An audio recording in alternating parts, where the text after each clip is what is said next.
వ్యక్తి మాత్రం ఒకటే అని ఏదో చెప్తూ ఉంటే ఆ తల్లి విని, ఓహో అయితే విష్ణు అంశతో ఉన్నది గణపతి అన్నమాట అని మనస్సు పొంగిపోయి వెళ్ళి అమాంతం ఆ విగ్రహాన్ని కౌగిలించుకుంది. స్వామి నువ్వే నా పతివి అని మెళ్ళో పూలమాల వేయబోతే గణపతి విగ్రహంలోంచే వారించి, అమ్మా మోహావేశంలో తొందరపడకు, నేను నీ పతిని కాదు అని చెప్పి చెయ్యి కూడా నిజరూపం ధరించి వారించింది.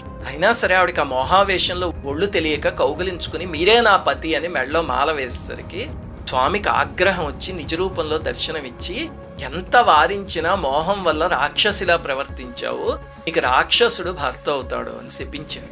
ఆమె బాధపడి ఏడ్చింది. ఋషులు కూడా స్వామి విష్ణువుని చేరుకోవాలనే ఆతృతలో అలా చేసింది తప్ప కామంతో కాదు, అనుగ్రహించండి అంటే, సరే ఈమె మాలే విష్ణువుకి అన్నిటికన్నా పరమప్రీతి అవుతుంది అని ఆశీర్వదించాడు.